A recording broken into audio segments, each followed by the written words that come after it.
Да, все.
Доброго дня, дорогі колеги.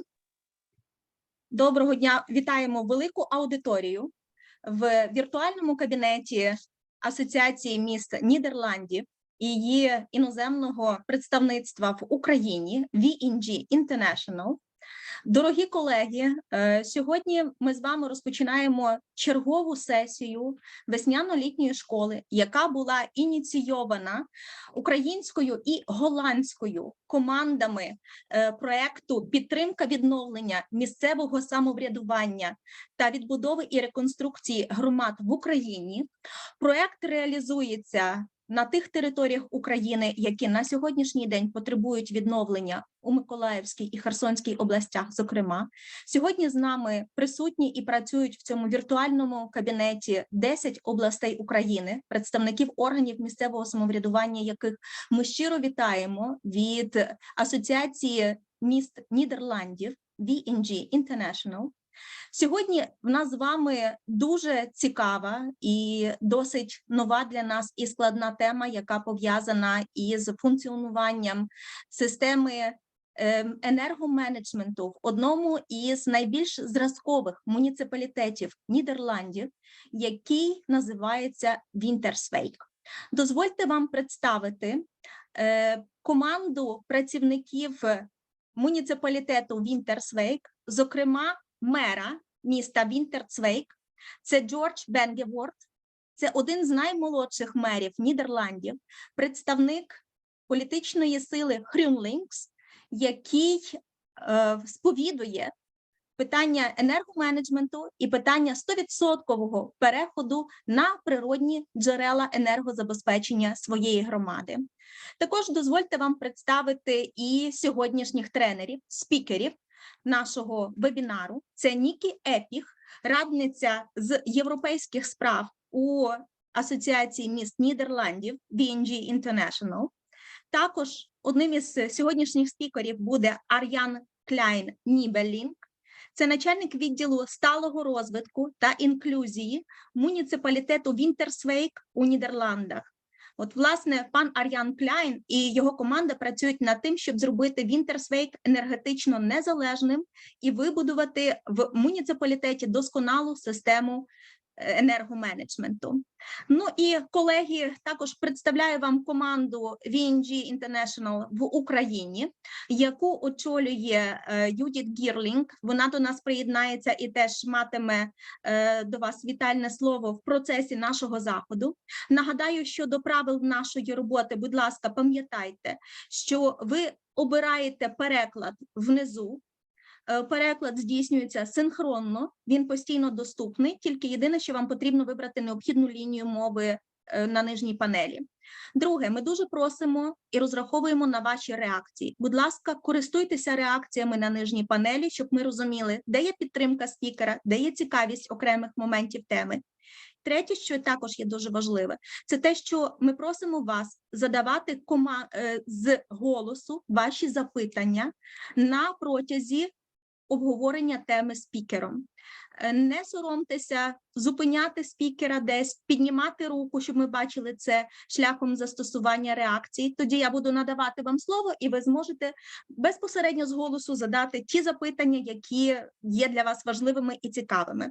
Ще раз наголошую, ми не чекаємо закінчення тематичного блоку. Ми просимо вас бути активними і розпочинати діалог самостійно, тим більше, що можливість таку ми маємо сьогодні унікальну.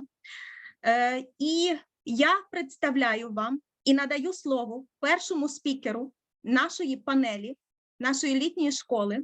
Це мер міста Winterswijk Йоріс Бенгеворд, один з наймолодших мерів Нідерландів, найактивніших і найдієвіших. Mr. Йоріс Бенгеворд, the floor is yours. We invite you to say greeting words to our audience. Okay. Please. Hello, everybody. Hello, friends from Ukraine. I'm happy to see so many faces in this Zoom meeting. We are looking forward with the whole team, which here in my room, to exchange information with you and to give you support on some important themes which we want to present to you. We are talking about sustainability policy, or Green Leaf Award, which we are very proud of. We are talking about in this session about international cooperation, cross-border cooperation, and finally also about lobby. I'm sitting here with a team which was presented before, Mr. Arьян Kляйн Nіббелінк from the Sustainability Department, Ms. Нікі Epіх. She's project manager and working on international relations and public affairs. Also attended is Ms. Anna van Wezel, project manager working on the Green Leaf Award. And also you see on the screen Mireille Venderbos, she's a technician also or webmaster, and she helps us with the technique during this meeting. And she's not on the screen, but she's also in this room, Ms. Alexandra Arends, and she's all cross-border officer. So she's also working on cross-border cooperation. My name is Yorіс Бенгеворд, and we are doing this because we really want to support you as our friends Ukraine on these topics. Since you were confronted with the aggressive attack from Russia in your country, we also here in Winterswijk have our own house for people from Ukraine. We are sheltering 200 people here and give them support, help them to work, and we are really connected with the things which are happening in your country. Today we going to present on the three topics: sustainability, international cooperation, cross-border cooperation, and lobby. And we made also a presentation on this. And I don't know if there is another speaker or that we can start with that presentation. Then I can tell you something also about Winterswijk, the city which I am since 6.5 years of mayor from. I see a yes, so maybe we can start with that presentation. Yes, Mr. Bengevord. It's very interesting for us to start from the description of the city of Winterswijk. Yes, then that's the first part of our presentation. So I will ask to start that presentation, and then you can see it also on the screen. We will wait a moment. And besides of being mayor of Winterswijk, I'm also a member of the European Committee of the Dutch Association of Cities and Towns, so the VNG. So I'm very pleased to be your guest this afternoon. Okay, Winterswijk. Winterswijk is located in the east of the Netherlands. I don't know if the presentation is working. Yes, it's located in the east of the Netherlands, close to the German border. I have more German neighbor cities as Dutch neighbor cities, and we are located in the Dutch region Achterhoek. It's the edge of the Netherlands, Achterhoek, that does it means. And in our cooperation, the Achterhoek, we are cooperating together with 7 other municipalities we are addressing regional issues such as strong economy, good accessibility, lots of employment, housing, good healthcare, and a sustainable society. And we are part of the province of Gelderland, which is also the biggest province in the Netherlands, and we are the most eastern city. 3/4 of our municipal border is shared with Germany, as I said before, and as of August 2020, the municipality of Winterswijk has almost 29,000 inhabitants. And the total area of Winterswijk is 140 square kilometers, with a population density of 209 inhabitants per square kilometer, which is exceptionally low for the densely populated Netherlands. So here you had some, we had a history in textile industry, and nowadays we are offering more shopping.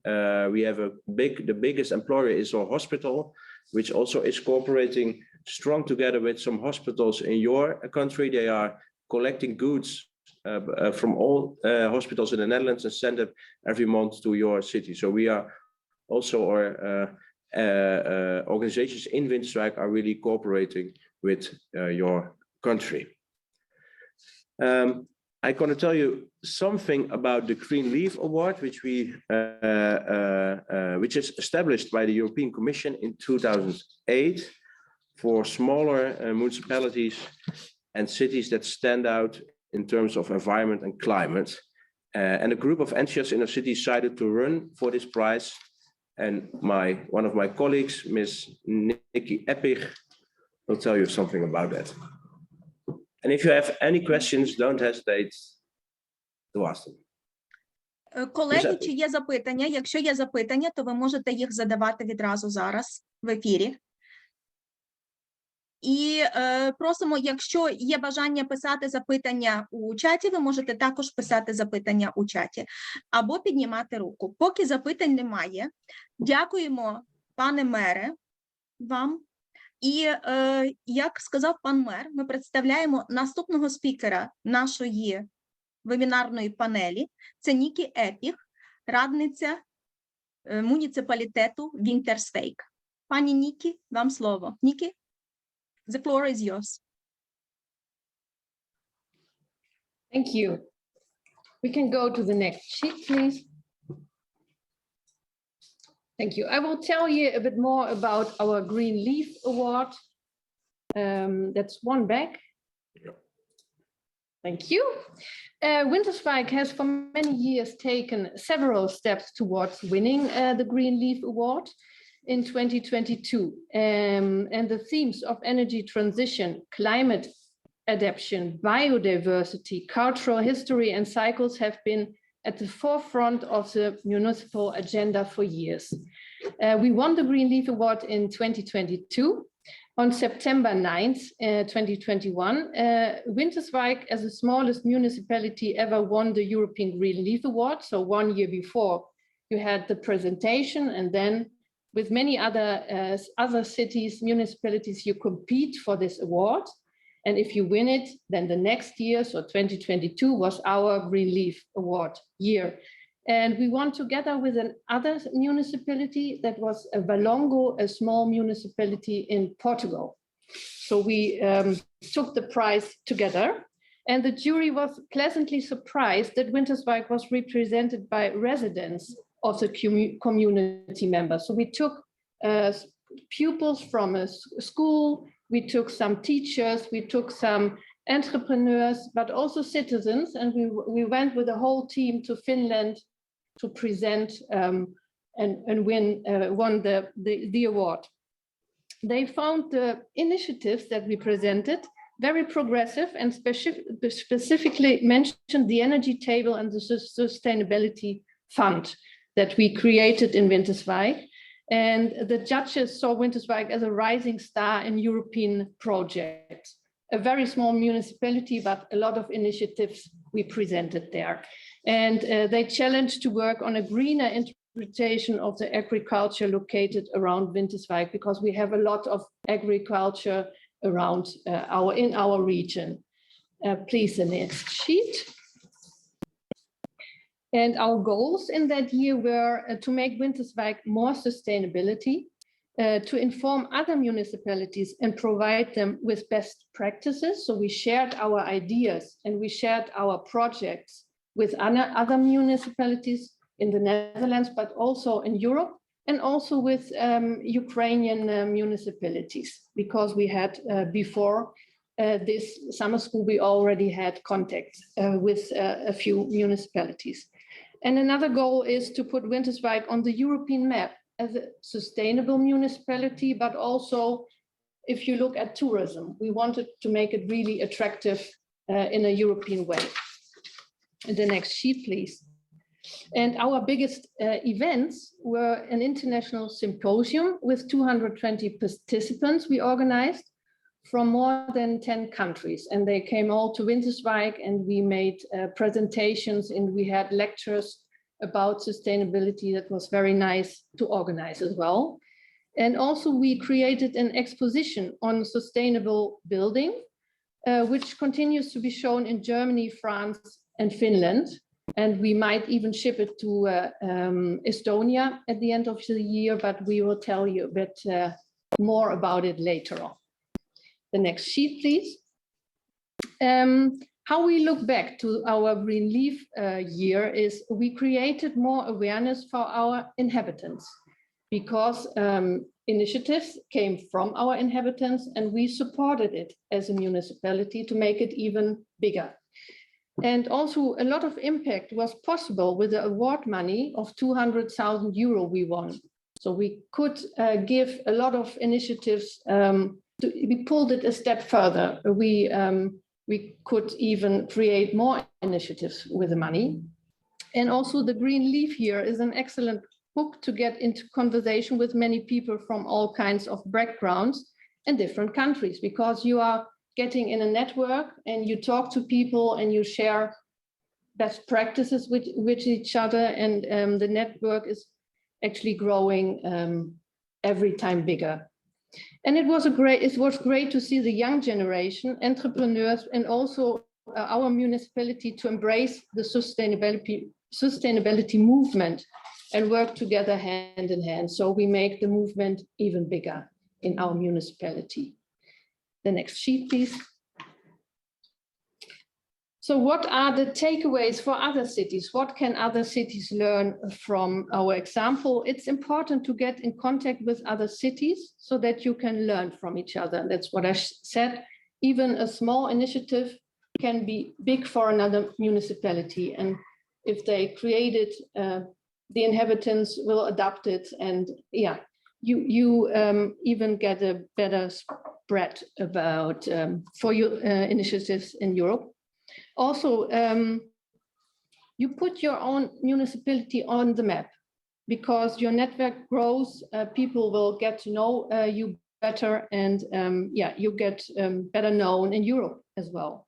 You share your expertise, of course, that's what I said, and this can lead to collaboration in the best case scenario to joint projects which could be subsidized. We will talk about subsidies and funds later on as well. And now to give you a quick view, we made a little movie about our Green Leaf year, and I would like to show you the movie.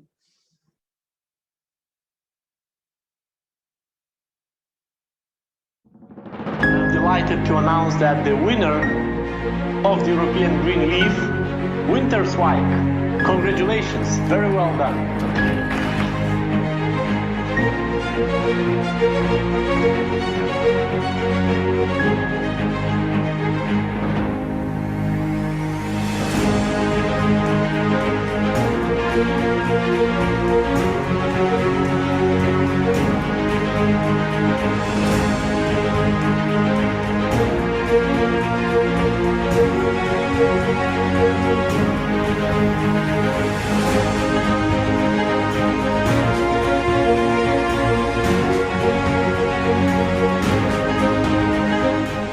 De Green Leaf heeft een extra boost gegeven aan de verduurzaming van Winterswijk. Niet alleen voor een aantal concrete acties, zoals de regentonactie en de compostvaartactie, maar zeker ook op het gebied van kennis en bewustwording.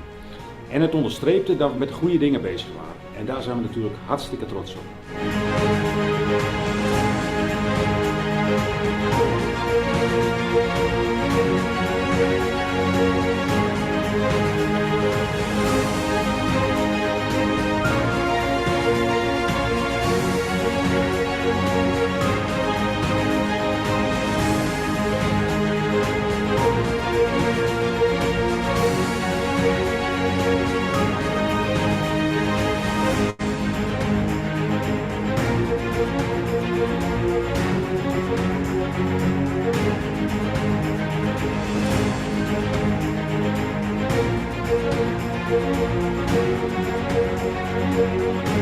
Ma non volevamo solo partecipare al finale, volevamo la finale.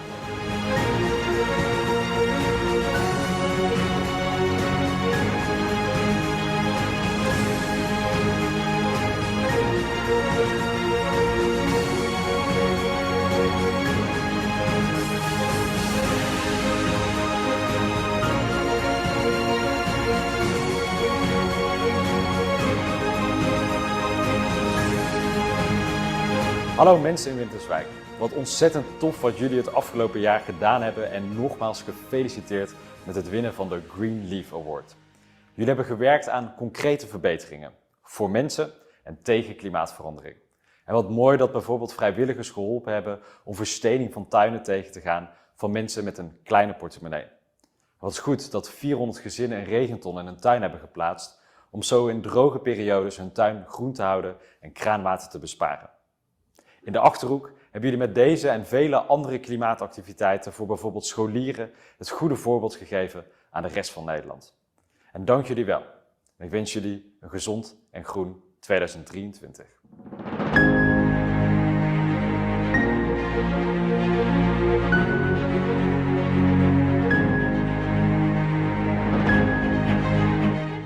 Mayor Bengevord, City Council members, citizens of Winterswijk, you did it. Congratulations on achieving so much this year. You are the smallest green leaf winner so far, but you made some really big achievements. We always knew you would have an outstanding year. That's one reason we chose you. But you have gone well beyond our expectations and delivered an exceptional performance. You've been active at all levels, on all fronts of sustainability, and your motivation and resolve seem to have no limits. A big thank you also to Tony, the green biker. I hear Tony pedaled 1,300 kilometers all the way to Grenoble for the good cause of greener cities. What a commitment. And of course, this year was only the start. Now you need to continue on this same path. We need cities like yours to be green ambassadors for the future. We need you to advocate for more green actions, for less pollution and for better quality of life. After this year, you know you are not alone. You found fellow comrades in your green capital and Leaf Network, and I'm sure you will continue this green transition together. Keep it up, Winterswijk, and congratulations once again.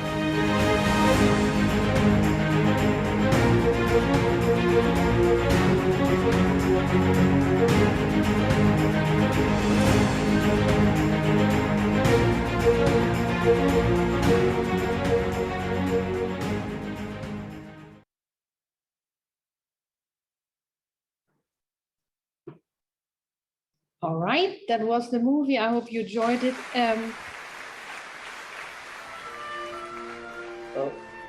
Stop moving.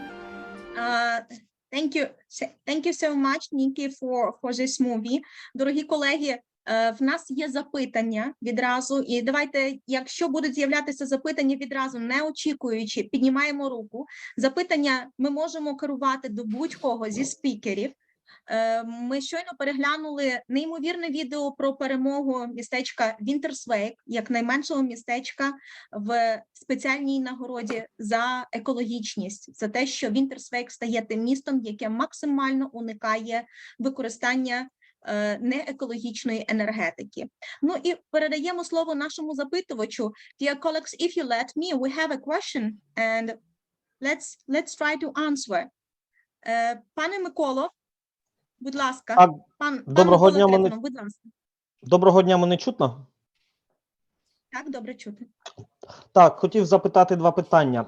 По-перше, ви казали про можливість отримання європейських грантів. Чи планує ваше місто долучатися до партнерства з якимись українськими містами для того, щоб отримувати європейське фінансування на впровадження сучасних технологій, які вже є в Нідерландах та які можна використовувати після війни? І друге запитання, чи планує ваше місто долучитися до ініціативи міста Утрехта, проєкту «Пасів», в якому надає робочі міста муніципалітетів українським держслужбовцям для того, щоб передавати досвід та поєднувати, контактувати міста України та міста Нідерландів між собою? В мене два таких запитання. Дякую. Ja, en de eerste vraag was Of we subsidie, of ze kunnen helpen met subsidie zoeken. ja, Of samenwerken. ja. The first question was Хвилинка на підготовку. Yes. yes. The first question was on cooperation on subsidies and funds. If we would like to work together on that or help colleagues, yes, we will. You can contact us and we will see how we can help you in finding funds or working together on projects. That's one, I guess. And the second one was about cooperation of civil servants and an exchange maybe to help share expertise and knowledge. Yes, we are we would like to help you on this and would like to work together on that as well. Yes. Please get in contact with us about it.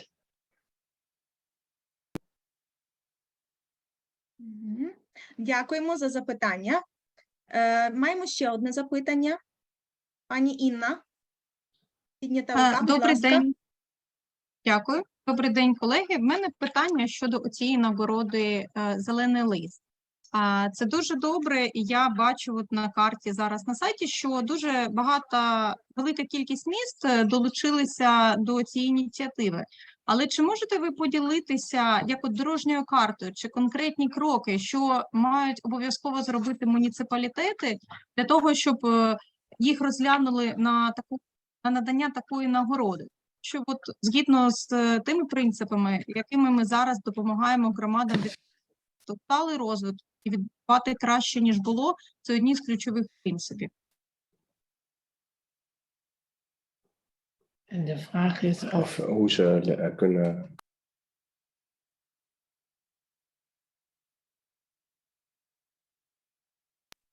Yeah. We switch to Mr. Kляйн Ніббелінк and he will answer this question. Yeah, there are many steps to be taken for European member state. The steps are first apply for the possibility to join the competition. So you have to send a message that your mayor and everybody wants to apply. And then you get an invitation to fill in a large form with a lot of information about the sustainable policies, about clean air, clean water, sustainable energy, waste, etc. On basis of this application form, the European Commission will select a few municipalities to go to the finals. And if you're in the finals, you're in the finals together with a few other municipalities. And the task in the final is telling the jury what you will do to promote the green transition in Europe, and to tell them about your program for the Green Leaf Year. And we didn't do that. We didn't tell them what a program was. We wanted to share our enthusiasm, and we wanted to show that whatever program we would make the best program we can. And that's what touched the jury and what helped us to win the prize. If a Ukrainian municipality cannot apply, as far as I know, at this moment, because it will come after membership of the EU. Yeah. So that's my question, the answer. But may I add something to this answer? You can start, and we're talking about it later. Your city can start as it's a small start, but as a member of the Covenant of Mayors. So all the mayors, also for Ukraine, can become member of the Covenant of Mayors. I will talk later on that. But then you start today. It's a movement from mayors on this topic, and it can also help you to get some ideas on this important topic. And they have a special possibility for Ukrainian mayors to become also member of that Covenant of Mayors, especially for you also. So I can really recommend that to all the mayors or the mayors which are not attended in this meeting to become a member of that Covenant of Mayors.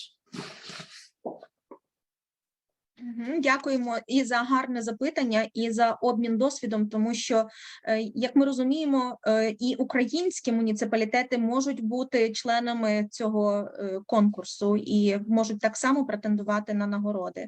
Єдине, що в нас велика складність на сьогоднішній день полягає в можливостях безпечного енергоменеджменту і впровадження цього досвіду. Дорогі колеги, ми маємо ще запитання. І я проситиму, ми маємо навіть не одне, ми маємо багато запитань. Ну, перше, оскільки в чат надійшло запитання від пана Віктора Шуліка, то, пане Вікторе, я проситиму вас з голосу озвучити ваші два запитання. Давайте з одного спочатку розпочнемо.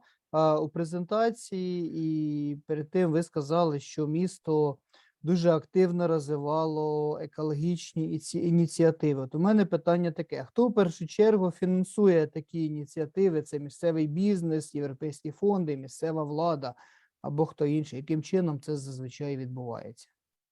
Дякую.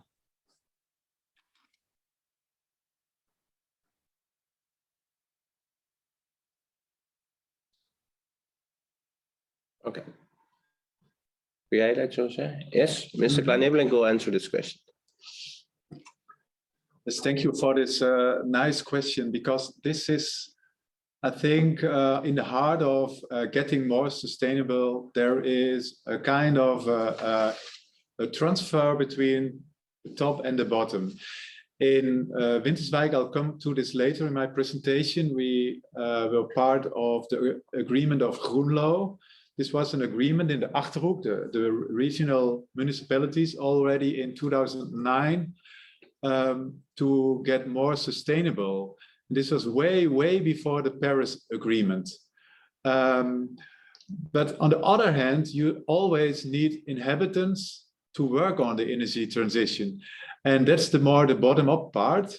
We also have the energy table, who supports us and helps us to make plans that are embraced by our inhabitants. So what you need is a vision from the top, supported by the bottom, the democratic people, the people in your municipality who support your politicians. And I always see a kind of a triangle in sustainability. There on the one hand, you have the government, which is very important because without laws, you don't get it. On the other hand, you have the inhabitants who have their own share to do. And you have also corporations, industries who have to do the research and the innovations. And the bad thing is if they all do their own share, and it's not so good when they point at each other. Never point at your own, at another. Always do your own role.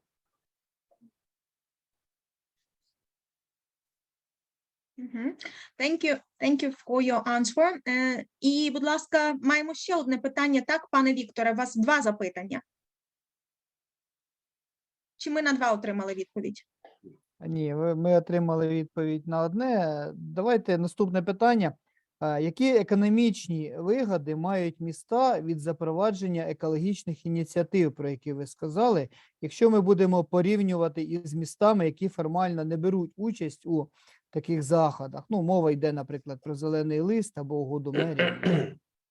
Чи є економічні якісь переваги і вигоди?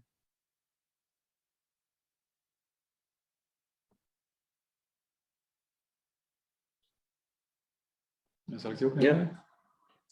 nemen?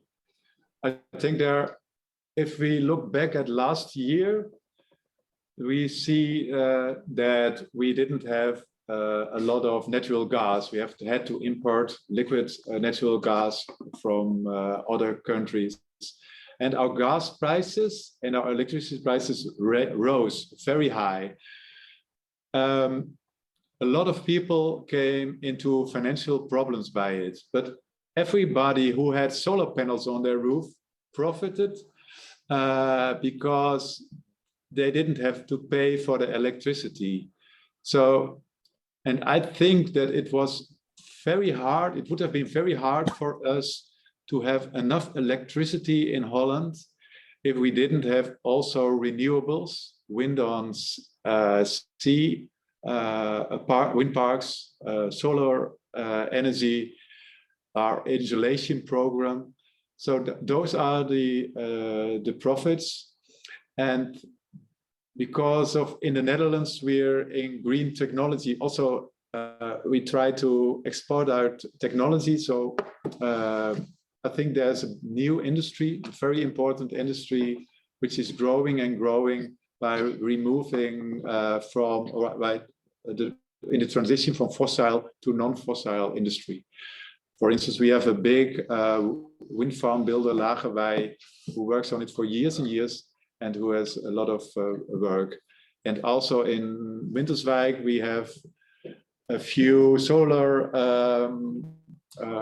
panel installing companies who are very, very busy. So, and we also have a big insulation company who is very busy in insulating roofs and buildings. So there's a complete new industry.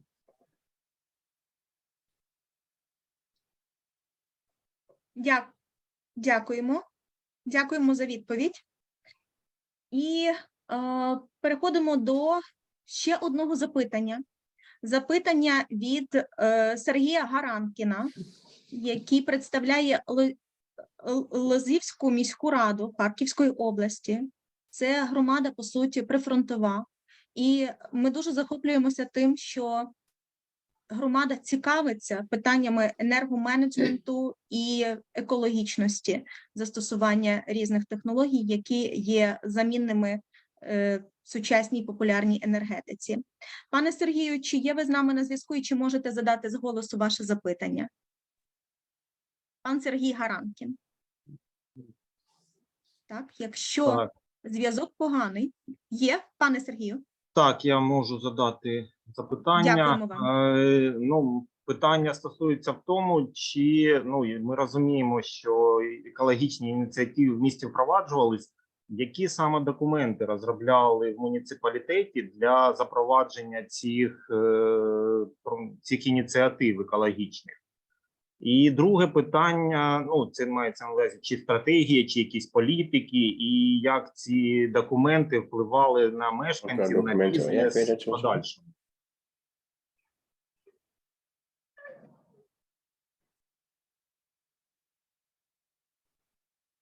Так, будь ласка, хвилину на переклад, тому що мусимо дати можливість нашим перекладачам спрацювати. That's really a nice question, because you always start with ambition and plans. That's also the sheet which is in my view now.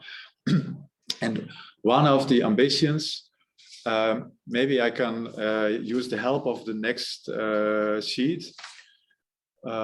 Already in 2009, the municipalities in the Achterhoek agreed to start a large-scale program for energy savings and the generation of renewable energy, which was implemented in the agreement of Groenlo. And in 2013, we said we make an implementation agenda on this, on the scale of the Achterhoek. The Achterhoek is 8 municipalities together. It's a small part of our province Gelderland. But it took us some time. It took us until 2018 to make an energy vision and this was one of the steps. Now, I don't know that if the date is correct, but we made an energy vision. We said, now we do almost everything fossil. What will be the mix of energy for 2030? And together with our inhabitants and a consulting firm, we made a mix of solar on fields and solar on roofs. So that was our energy mix. So this was also an important document for the next steps. And then I think the biggest step was to make an implementation agenda. And I will be back on the implementation agenda later. So you see this process was from making a vision until a practical agenda which you can give to a policymaker to start with the process. Is that an answer to your question? Дякуємо вам, Ар'яне. Я думаю, що відповідь дали вичерпну на запитання, але, пане Сергію, якщо у вас ще є запитання, ми можемо їх також безпосередньо озвучити з голосу. Цікавим є той досвід, що ще з 2009 року цей напрямок розвитку Winterswijk вибрав для себе як одна із громад регіону. І регіон, мабуть, курував питання переходу на зелену енергетику не тільки Вінтерсвейку, але і інших громад. Була підписана, як ми бачимо, спеціальна угода. Це окремі кроки стратегії, стратегічного переходу на зелену енергетику, які, мабуть, стали ефективними завдяки роботі активної команди, молодого мера. До речі, досвід Йоріса Бенгеворда, мера Вінтерсвейка, дуже великий. Попри те, що він людина молода, він на посаді мера працює з 2017 року. Тобто ми можемо говорити і про те, що певні стратегічні кроки вдаються тоді, коли громада правильно вибирає інструменти досягнення своєї цілі. Маємо ще запитання. Так, друга частина. Добре, друга частина. Зачитаємо. Це стосується запитання Сергія. Будь ласка, увага, ще одна частина запитання до наших колег з Вінтерсвейку. Можливо, Арьян Ніббелінк відповість. Запитання таке. Які екологічні показники оцінюються? Яка команда здійснює моніторинг показників і з якою періодичністю? Йдеться про спеціалізовані стратегії і показники цих стратегій в муніципалітеті Вінтерсвейк.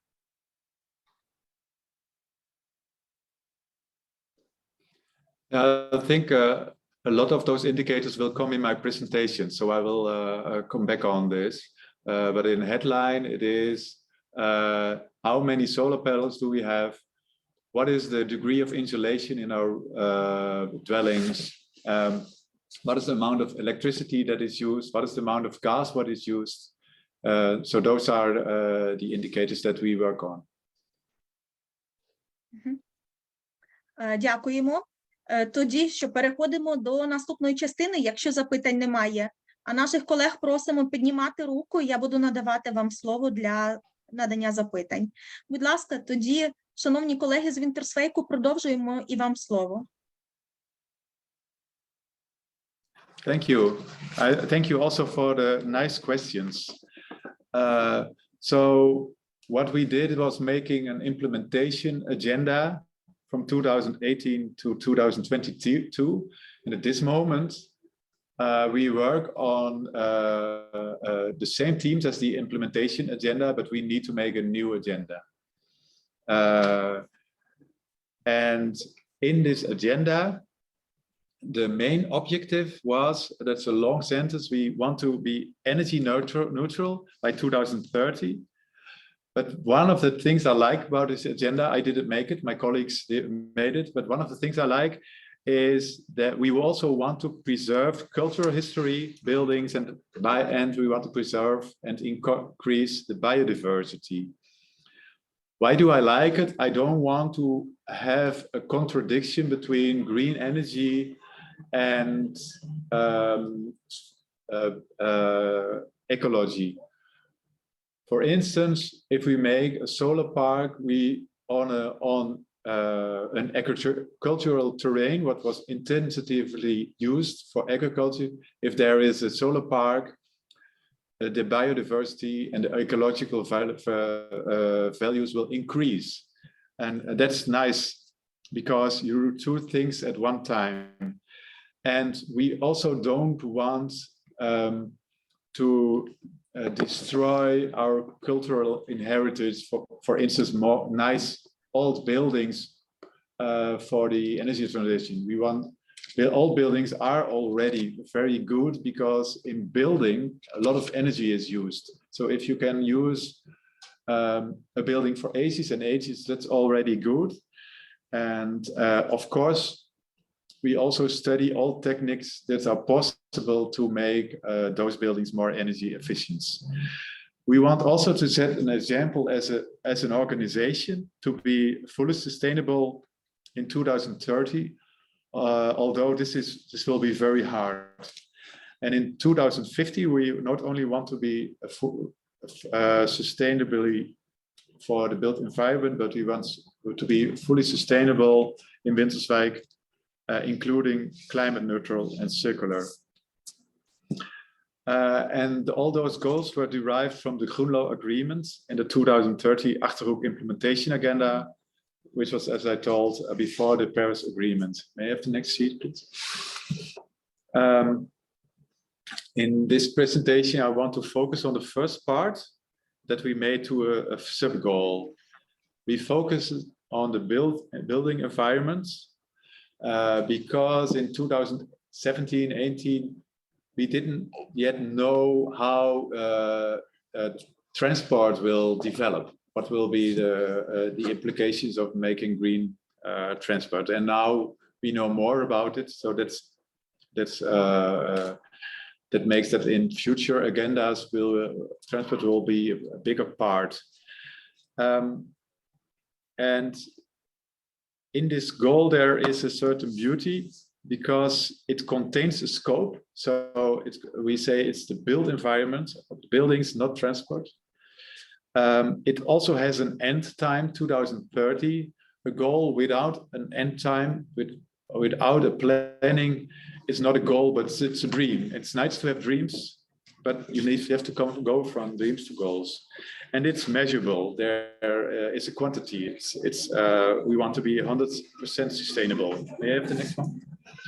It has also some weakness. I will be honest about weakness with you, because we are not a perfect organization. We also want to learn from others, and we want to be inspired by others, like by you. And the situation where in your country is at this moment with a war, and then wanting to learn about sustainable is very inspiring for me, and it gives me hope for the future. But we have also some weakness in this target. It does not cover transport, as I told, and it does not cover agriculture. It only covers the agriculture buildings, but not, for instance, the methane from CO2 from cows. It also does not include other climate gases such as methane and nitrous oxide. Nitrous oxide, I don't know if you know it, the literally does, it is used as a kind of a drug, a party drug, which is unhealthy for your body, but also for the climate, because it's a strong climate gas. They use it in little balloons. Don't do this. I would advise on everybody. And the other weakness is, at this moment, you have the EU program Fit for 55. It's a 55 reduction target compared with 2090.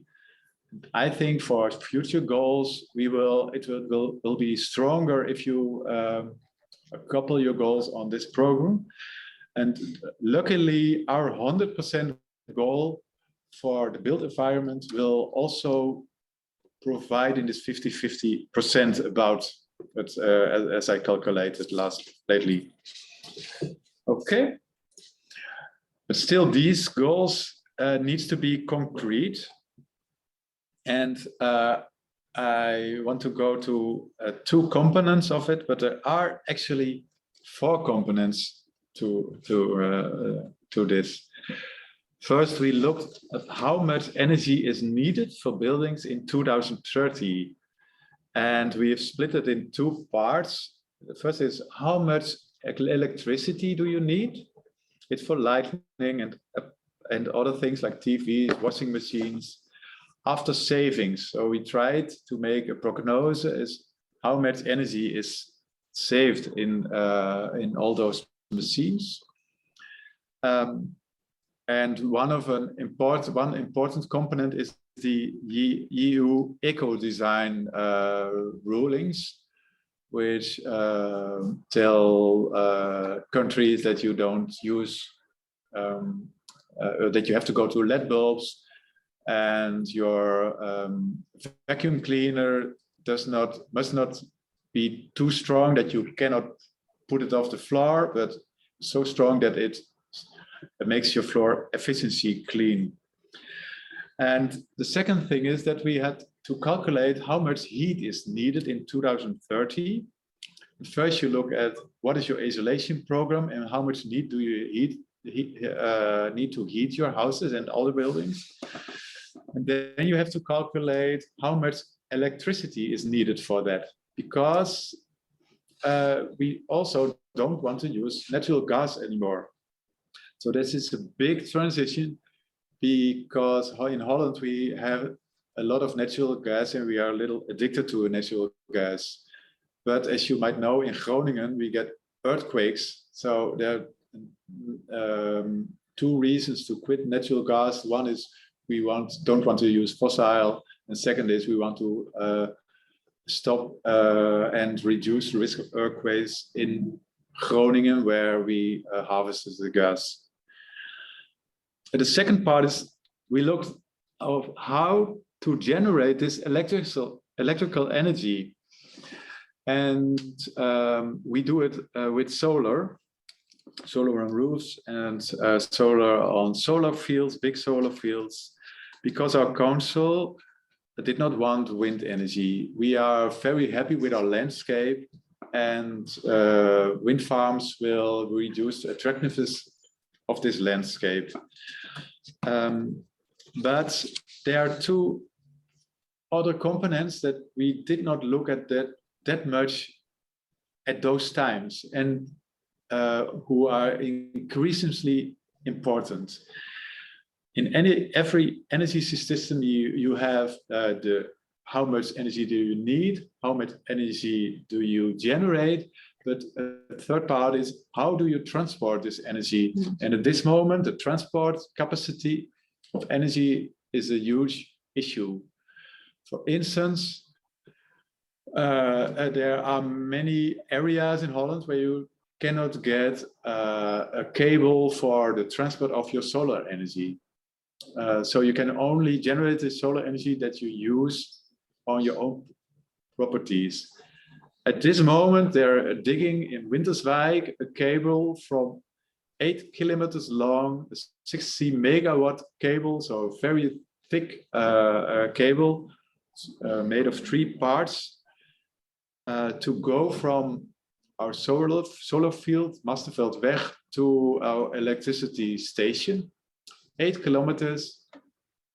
I think it cost about €1 million provided by the solar company, and to transport its energy. And it's really a big program. So there's the transport of energy is another part, and there's also a fourth part, which is keeping me up awake at nights, and that is conservation. You need also to conserve some energy for the winter and for the nights. In Holland, you also need electricity for the nights, and then the sun is not shining. So we have lots of wind farms on the North Sea that provide wind energy. But what to do when the wind is not blowing and the sun is not shining? For instance, there are programs in some countries who say, okay, when the wind is not shining here, we'll get our energy from the United Kingdom. But in the program of the United Kingdom, there is the same sentence. When the wind is not blowing here in the UK, we'll get it from Belgium. But you have to look at it together, because there might be some moments that the wind is not blowing in Belgium at night, not in the UK, and you still need electricity. And of course, we work on heat storage, battery storage, hydrogen storage, but that's really something what is very important. Last week's presentation about what batteries can do in crises when the power cuts was super interesting also for me. And batteries can be a great solution for day-night solutions.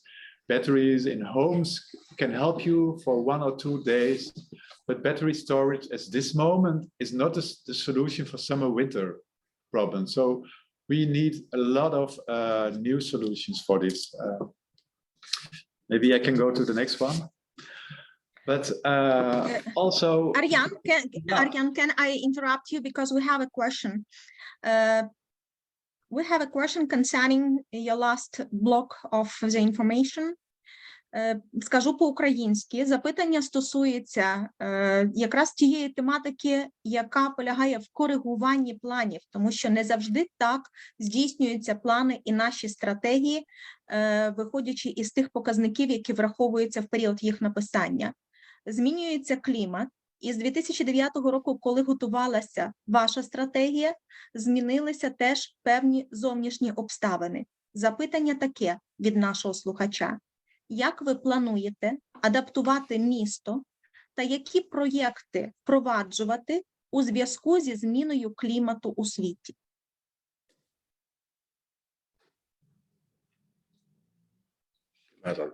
Yeah, I think that our main goal, the 2030 goal, still stays important,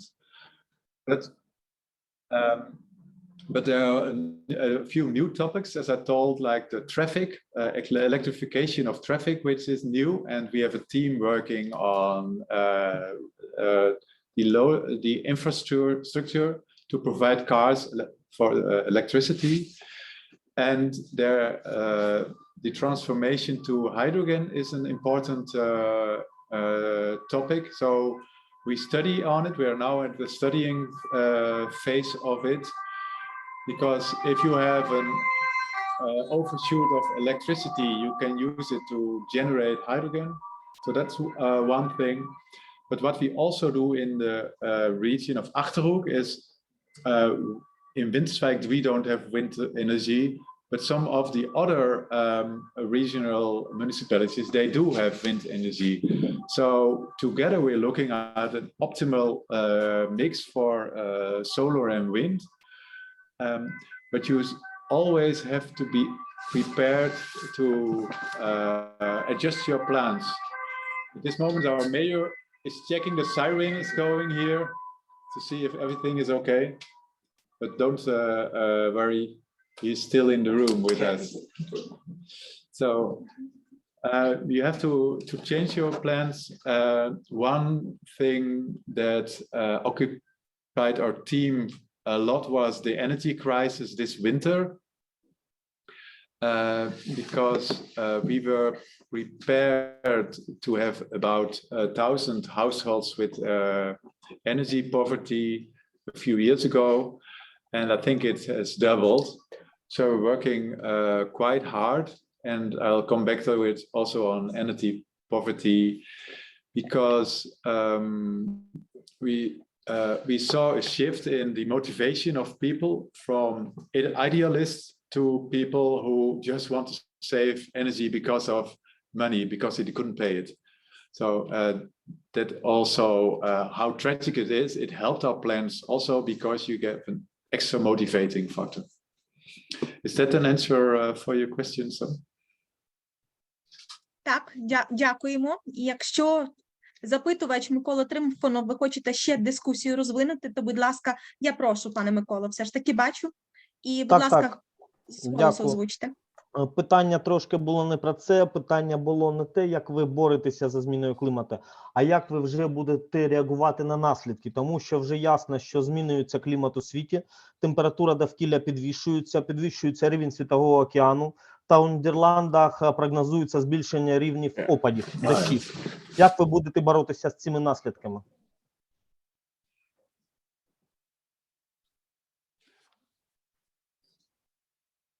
Okay. Yeah, it has no effect on the amount of energy we use with solar panels, but what we see is that about 30% of the Dutch people have air conditioning, so that will need extra electricity. And we also have a climate adaptation program. There in Winterswijk, we see a few effects from climate change, and that one is heat. So we have a program for heat, so mainly by having more trees. The second is drought. So that's a big problem for the agriculture and also for our forests. And the third one is excessive water when it's raining quite hard. And everybody can see what's happening now in the south of Europe, how we don't have problems in that scale, but we work also on climate adaptation, and our municipality has a big amount of money provided for it. The tragic is that also our story about sustainability has to change, because a few years ago we could say we need to stop climate change, otherwise we get problems with drought, heat, and excessive water. And tragically, we need to, at this moment, we need to do both. We have to fight against climate change, and we have to adapt for the change that's also happening currently. So that's the way it is. So we take that also in account when we design new streets, or that we have to think about, okay, the climate is changing. We get lots of more rain also during the summer. We have, and then, so when we're now designing streets, we also take that into account. And also our fire brigade, for example, is really preparing on fire in nature. So they bought other cars so they can run into the woods when it's burning there. So we are really seeing also in our nature that climate change is coming, and we are preparing on all that issues. Дякую за відповідь. І я бачу, що пан Микола зацікавлений в дискусії. Пане Миколо, будь ласка, продовжуйте. Так, в мене ще одне питання пов'язане з цим. Зараз в Нідерландах житловий кризис пов'язаний з війною в Україні, тому що дуже багато українців їде до Нідерландів і дуже важко орендувати житло. Але у скорому майбутньому, якраз пов'язана зі зміною клімату, ожидається ще міграція пов'язана зі зміною клімату. І чи планує якось ваше місто з цим боротися? Є якісь житлові, можливо, програми або ще якісь програми?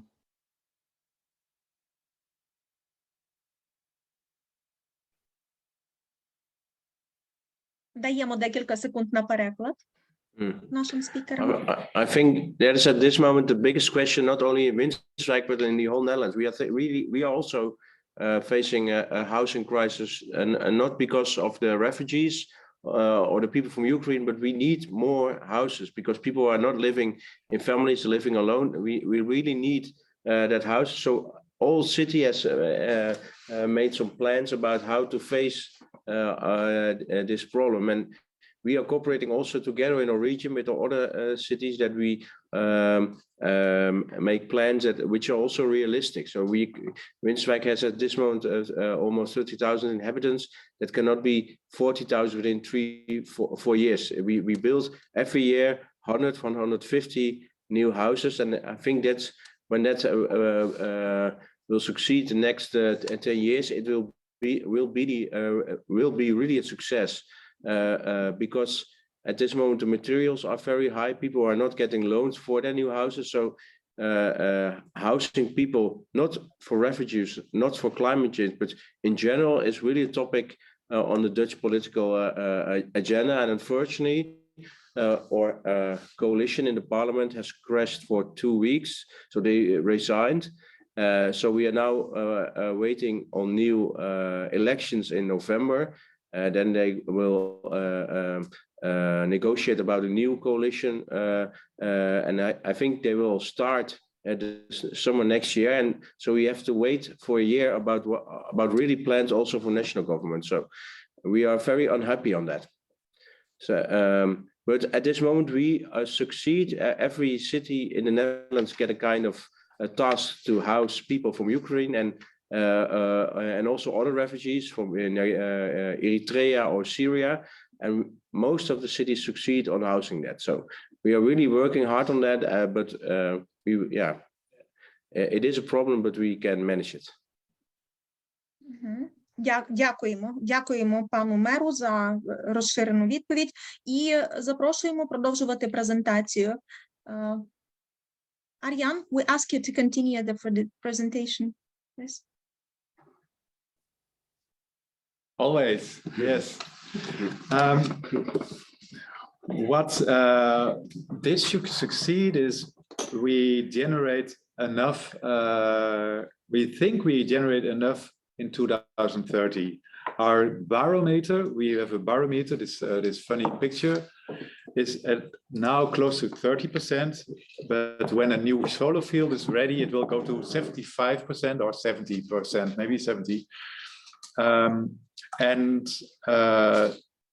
this will be the biggest solar field in Gelderland, in our province. So that's great.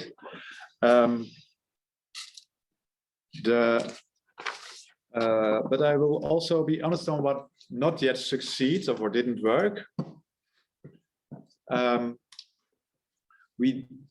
The program of getting houses from the natural gas is still worrisome because it needs a lot of work and it needs a lot of money. So we cannot say that in 2030 all those houses will not need natural gas anymore. We have to make new plans with a horizon until 2050 for this. And there's also another question for us: can we do without wind energy? That I told you before. I talked before about it. So when you have goals and sub-goals, you need to go to action plans which you can follow. And the main action plans, which I go in detail more, is first of all, always insulation of buildings. What you insulate, you never have to generate. First, insulation, that's the biggest win in the world of energy systems. The second thing is, of course, energy efficiency is important. The generation of solar energy, and now we are making plans of how to replace gas appliances with electric appliances. That's called the heat transition. And in these goals, these action plans are more refined until all kinds of plans and activities. We made a guidance scheme for solar parks. We wanted to make a program where we could get the best solar parks that are also interesting for the inhabitants, but also good for nature, although they are big. And for instance, There is the solar park we're working on currently. There is a farmer who will do the maintenance of the solar park. There is a fund that goes to projects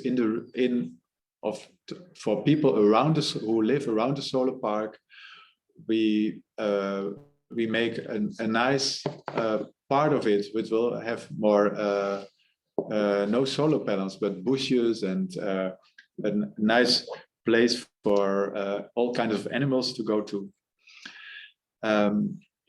So that's what we did.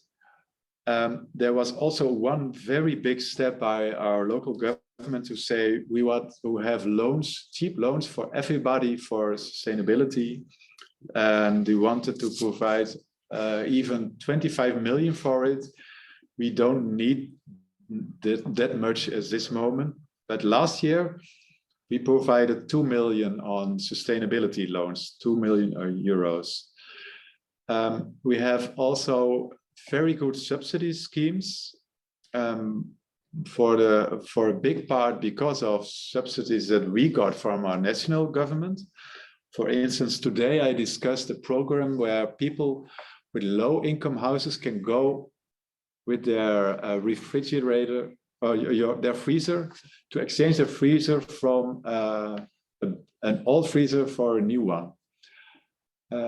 What many people don't know that is that an old freezer, for instance, 15 years old or 20 years old, can use 1 kilowatt-hour electricity every day, so more than 350 kilowatt hours, and that's a lot of money. And we already had a program that if your freezer is broke, you can get a new one if you have a low income. But now we also have a program that if your freezer is so old that it costs you about €1 a day, you can also change it for a new one. And at this moment, we had a program for it for €40,000, but it's almost finished the €40,000. So in September, we go to the mayor and the council for a new scheme for this because it's very popular. You will also need information. We have a digital platform where we communicate about sustainability and all kinds of other communication tools. We have a barometer to visualize the process. And we even have 2 LED displays in the streets of Winterswijk to tell everybody about sustainability and the progress. And one of the things that is also very important is face-to-face communication. Every Tuesday afternoon until Friday every afternoon, people can go to the Center for Sustainability, for a Sustainable Winterswijk. So they can come to us. But the people in energy poverty, that's even a more complex problem. They won't come to us, so we'll go to them. And we don't go to them as professional, but with volunteers we go them. We have 17 volunteers who go to people with energy poverty to talk with them about their energy bills, about the possibilities to make their house more energy efficient. How do you use your thermostat? But also with simple means to make your house more energy efficient. That's where we have an energy concierge for, which helps them with that. We have some policy makers who look at all kinds of things in the Achterhoek and the rest of Holland to look for the best policies, what works and what works not. And we love to share it with everybody, as on this session. We have an active town council that's very important for us. And we also have measuring instruments. For instance, the number of solar panels we measure with satellites, and for years and years, every year we have an office, not our own, but an office who counts for us the solar panels. So that's one of the tools. I see a question. Yes, please. Так, є запитання. І, будь ласка, пане Миколо Трифонов, будь ласка, озвучте з голосу. Так, я хотів ще спитати, ви під час свого докладу сказали про кредити для сталого розвитку. Але, наскільки мені відомо, міста Нідерландів не можуть брати прямі кредити лише через державу. Така є відмінність від міст України, тому що міста України мають можливість брати кредити напряму в міжнародних фінансових установах, міжнародних фінансових банках та впроваджувати енергоефективні проекти з економічною окупністю. Як ви з цим працюєте? Ви ці кредити залучаєте через державу або через якісь приватні компанії, які впроваджують за свій рахунок ці кредитні проекти в містах? Можна трохи детальніше?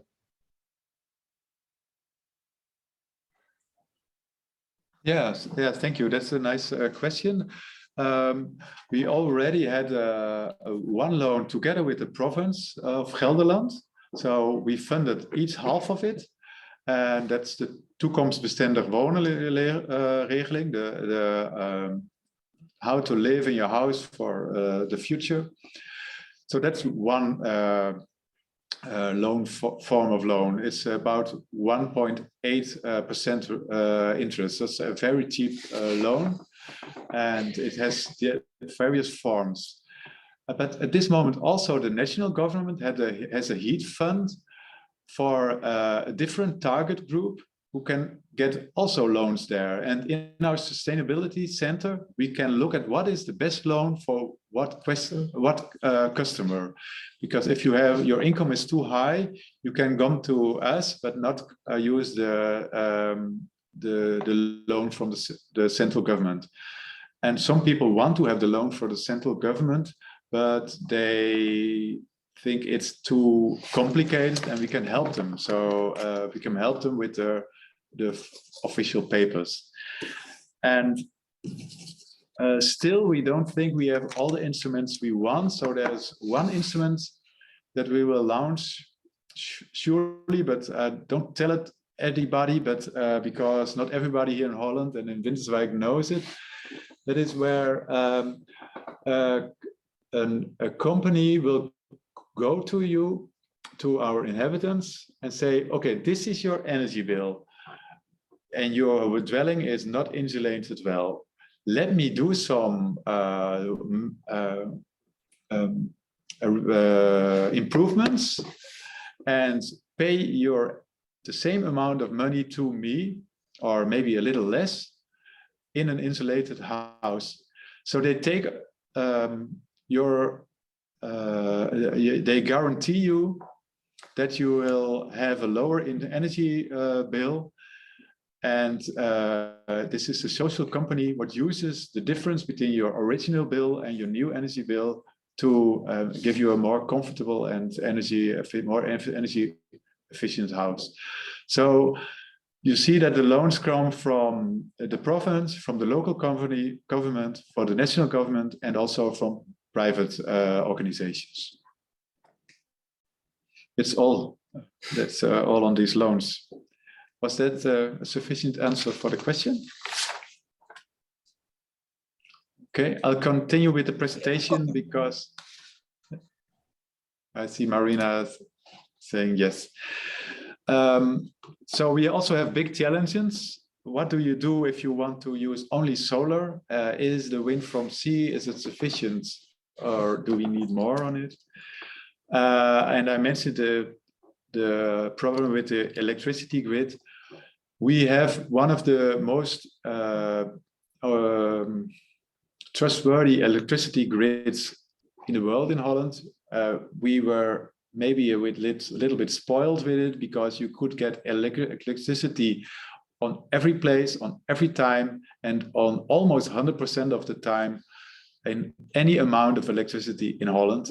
But now with the energy transition, this has changed. We go from gas to electricity, so we need much more electricity. And that means that sometimes you have to wait, and you have to wait if you want to connect a solar park or a big solar roof. Maybe, and in some cases you also have to wait if you have if you want to expand your business. So that's really a big problem. That's not a Dutch problem. That's a problem in the whole world, and that's nice. That's good because the whole world has to work on the solutions on this. We need new kind of batteries, new techniques, and maybe the best solutions will come from Ukraine. So that's why I think sharing information, sharing our problems and challenges in sessions like this is so interesting and so important.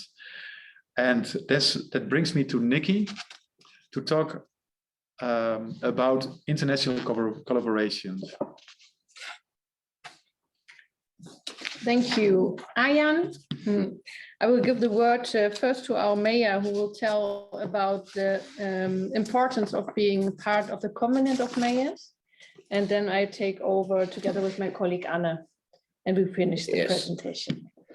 I talked before about the Covenant of Mayor, and the Covenant of Mayor is founded by the European Union in 2008 because they want to endorse and support efforts deployed by local authorities in the implementation of sustainable energy policies.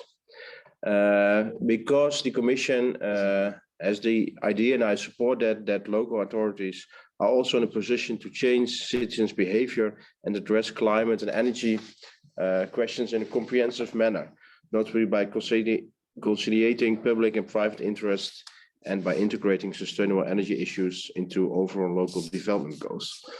The Covenant of Mayors has some formal undertakings. They want to develop an adequate administrative structure. So if you sign the covenant, you have to support that, prepare a baseline emission inventory, submit a sustainable energy action plan, and submit an implementation report at least every second year after submission of their sustainable energy action plan. So if you become a member, you also have to do some actions.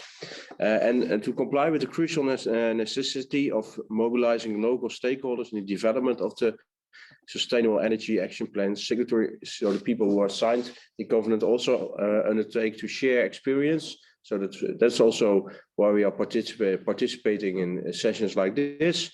Organize local energy days. So we do that in our energy sustainability center. Attend or contribute to the Covenant of Mayors annual ceremony. Every year in Brussels, there's an annual ceremony, especially for this Covenant of Mayors, where you can meet other mayors and share experience and discuss on certain topics and spread the message of the covenant in the appropriate fora. And in particular, so that's what I'm doing also now, is encourage other mayors to join the covenant. So please become a member of the covenant, sign it, and you will be also a member of that Covenant of Mayors. So thank you. Thank you. The floor is to Anna. Yes, thank you. We just want to reiterate once more a little bit about the Green Leaf and our Green Leaf year. We made a big point of sharing our knowledge with other international communities and also to learn from other international communities.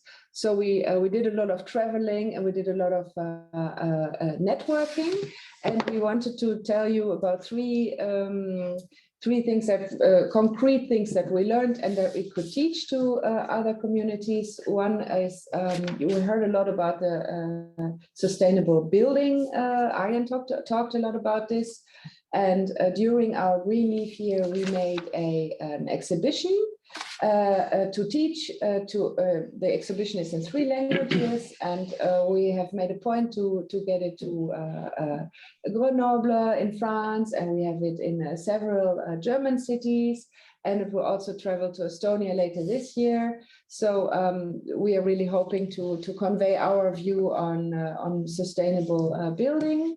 And then also we learned some things. For example, we went to Grenoble in the Green Leaf year, and they already had a green roof. So they, so in the middle you see the picture. And so we didn't wait for long because we thought it was a great idea. So now in our municipality building, we have started our green roof. And on the left side, we saw in Finland, these are called outdoor workstations. So there's like a desk, and it's made to a tree, and so people can go there with their laptops and work outside. And so in May this year, we also built 2 of those outdoor workstations and have implemented them in our municipality. So they can see that traveling and networking really gets you to, maybe these seem like little things, but it's just because of talking and networking together that we get these ideas across. Thank you. Thank you, Anna. Mariana, should I just continue, and then at the end we have some more questions? Is that all right for you? Yes, we have questions. Yeah. Yes. Please continue. Okay. Yeah. Thank you. So we go to the next sheet, please. Thank you. So as we told you, Winterswijk is situated at the German border as well. So we work together with our German neighbors for years, very good and very well. We created a network association. We call it Grenzhoppers or border hoppers, as you like. And our members are organizations, entrepreneurs, but also citizens, schools, theaters, just everybody who wants to work across borders. We meet up regularly, we share experiences and knowledge with each other and create new projects. And we also have international contacts, of course, as I told you, for example, with municipalities in Ukraine. We are a member of the Cities for Cities platform. I put the website underneath. So I would suggest, if you are not a member already, become a member and find a municipality or contact Winterswijk, and we can, as I said, share experience like we do this afternoon as well. In order to realize our international projects, if it's with Germany or other countries, we try to find international fundings as well. Maybe, or most of the time, it's European fundings. And then next sheet, please. Some short examples for lobbying and networking. As you might have heard through our whole presentation, lobbying and networking is very, very important in everything we do. It's important because you share information with each other. So lobbying and networking provides opportunities for information sharing and knowledge exchange. You can build a strong relationship with other countries and broaden your network. You find new partners which you can work together on projects, also ideas you might have. And it's important because to learn to get to know each other. An example, even though the Dutch and German culture and language seem to be quite similar, they are actually not. When working together on a project, you realize that it takes a lot of time to get to know each other and to get to know how the other culture or person from the other country, why he or she acts in a special way. And then a third point about lobbying and networking is resource mobilization. As I said, for our projects and corporations together, we find for a lot of projects, European funds and subsidies.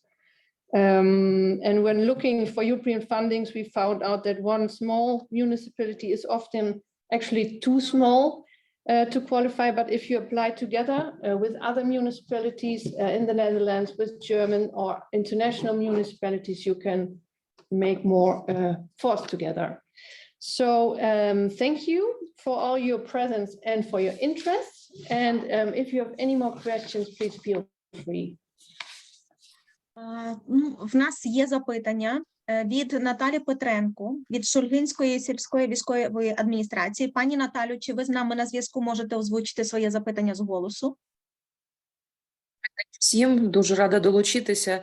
Це, знаєте, такі дуже класні заходи і навчання, які нам зараз дуже-дуже необхідні, тим паче, коли є на це зараз час. І цей час дала нам ця війна. Ми ті території, які, на жаль, зараз окуповані. І мене цікавить найбільше от таке питання, чи є в Нідерландах невеликі муніципалітети, так би мовити, сільські, з великими територіями. Я що хочу сказати, що у нас на Сході і на Півдні, на жаль, залишаться дуже великі території, які можуть бути використані під енергозберігаючі системи і будь-якого плану, такі там вітряки або сонячні панелі. От і цікавить дуже міжмуніципальне і транскордонне співробітництво, тому що наші депутати зараз проголосували за законопроєкт щодо транскордонного співробітництва. Це дуже круто і дає нам натхнення. Повірте, те, що прийшло зараз на наші території, воно зовсім не про свободу і не співпрацю європейську. Нам сказали, що ви тепер забудете об этом, тому що ці європейці і американці сломали всю систему. Ну, це я зараз таке відступлення трошки невелике сказала. І от цікавить саме більше співробітництво таке. Чи є можливість? Ми готові до будь-якої співпраці, до будь-якого навчання. Нам це цікаво, нам потрібно виховувати кадри, нам потрібно йти інтегровуватись в європейську родину.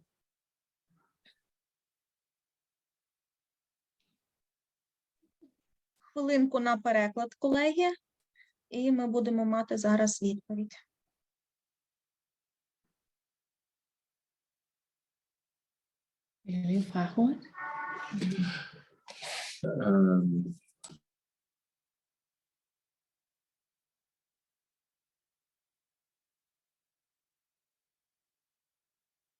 I think your question was how can we also in this situation cooperate together, and what kind of, because the city are so small, kind of concrete action we can undertake to also work together on that. Is that what you mean by your question? I'm not sure if I understand it correctly. Я повторю. Йдеться про те, чи є в Нідерландах невеличкі сільські муніципалітети з населенням 5-7 тисяч населення, і яка в таких муніципалітетах політика збереження, тому що Вінтерсвейк – це середнього розміру муніципалітет, 29 тисяч населення. А от наша колега із громади, яка налічує до 7 тисяч населення. Чи є досвід в Нідерландах і в таких масштабах? Yeah, I think that smaller cities are cooperating together, so they are finding some partners and work on that.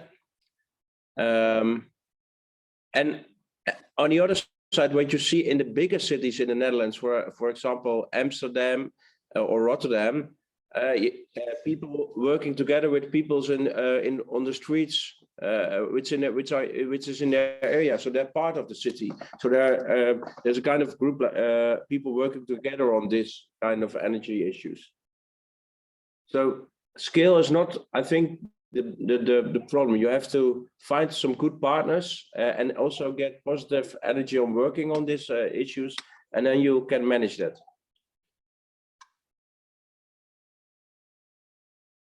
Пані Наталю, чи влаштовує відповідь, чи хочете ще більше запитати і розвинути тему? Хочу партнерства, і я думаю, що наші громади готові до цього. Готові виходити цілими муніципалітетами на Zoom-зв'язок. Дякуємо, пані Наталю. Ми обов'язково це візьмемо на особливий контроль, що ваша громада, Шульгинська громада, зацікавлена в пошуку партнера в Нідерландах. Цим активно також займається Асоціація міст України, наш партнер в Україні, підбором партнерів в різних країнах світу, зокрема в Нідерландах також. І завершуючи нашу розмову, підсумовуючи весь досвід, який ми сьогодні отримали незалежно від рівня муніципалітету, я хочу надати слово. May I add one thing to the discussion, but because if you are looking for partners, please use the platform City for Cities, but it can definitely help you to find cities, not only in the Netherlands, but also in Germany, in Poland. There are lots of cities on that platform, so please Youth Cities for Cities. It's founded by the Council of Europe, and it really helps you to make partnerships and to find partnerships on specific themes or topics. So I really can recommend that for you. If you are looking for partnership, use that platform and you can find partnership for sure. Так, пані Наталю, ми вас підтримуємо і готові допомагати, в чому ми зможемо бути помічні. І, колеги, дуже на дякую. завершення я хочу представити нашу колегу з Нідерландів, неймовірну, дуже особливу колегу, яка зробила дуже багато для співпраці між Україною і Нідерландами в питаннях відновлення тих міст, які були пошкоджені. Це регіональний директор програми Агентства міжнародного співробітництва Асоціації муніципалітетів Королівства Нідерланди, пані Джудіт Гірлінг. Я хочу запросити до слова пані Джудіт Гірлінг, будь ласка, декілька слів про цю базову мету співробітництва українських муніципалітетів і нідерландських муніципалітетів.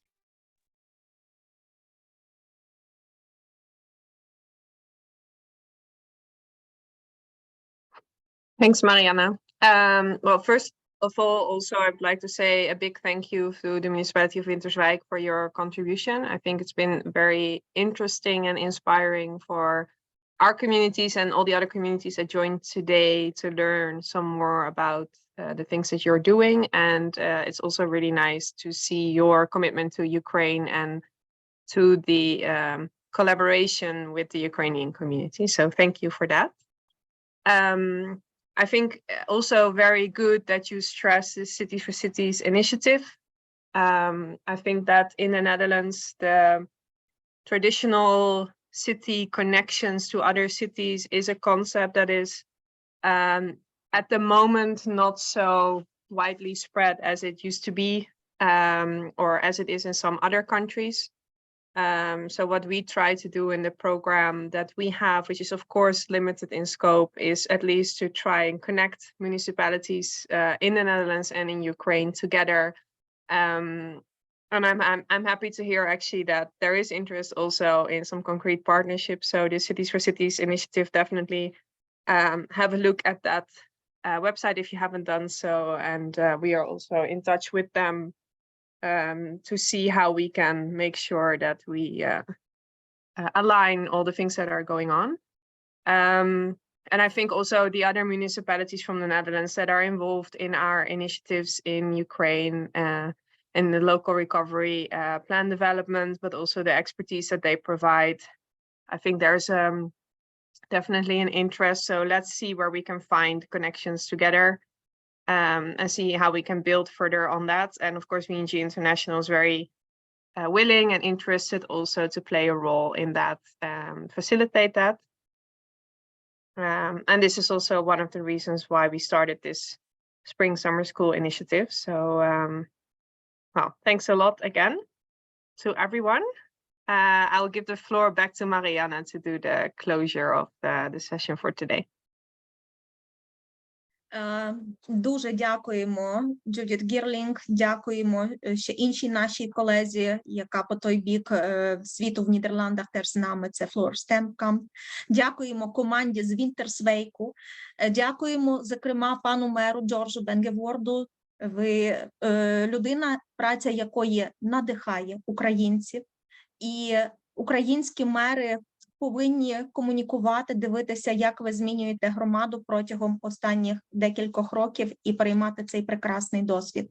Тому що разом із відновленням ми повинні зробити краще, ніж це було до війни. Дякуємо за підтримку кожному муніципалітету Нідерландів, які є членами VNG International і які дбають про українські спільноти і допомагають їм у відновленні. Дякуємо команді VNG International в Україні. Дякуємо тим місцевим муніципалітетам і посадовим особам органів місцевого самоврядування, які пропрацювали сьогодні з нами. Ми сподіваємося, що ми відповіли на ваші запитання, а там, де запитання залишаються, просимо їх надсилати на сторінку проєкту в Україні. Ще раз наголошую, що з вами сьогодні працювала команда Агентства міжнародного співробітництва Асоціації муніципалітетів Королівства Нідерланди. Ми працюємо в Україні за підтримки Асоціації міст України. Більшість з присутніх сьогодні муніципалітетів є членами Асоціації міст України, а хто не є, то ми запрошуємо. І ми дякуємо всім присутнім на сьогоднішній зустрічі. Запрошуємо вас до наступних зустрічей. Наступна зустріч відбудеться у наступний четвер, так само о 15-й годині. Запрошення будуть надіслані на ваші електронні адреси. Усі, хто сьогодні просили надіслати презентації, ви отримаєте презентації. І на офіційній сторінці у Фейсбуці, посилання ви можете бачити на неї у чаті, ви отримаєте інформацію і про сьогоднішній захід, і про наступні наші заходи. А також можна передбачити у записі попередні проведені нашим проєктом вебінари для посадових осіб органів місцевого самоврядування України. Ще раз низький уклін команді муніципалітету Вінтерсвейк. Ви неймовірні. І слава Україні та слава посадовим особам органів місцевого самоврядування, які роблять неможливе можливим. З вами був проєкт VNG International в Україні. До нових зустрічей. Героям слава і дякуємо. Дякуємо дуже. Здоров'я всім.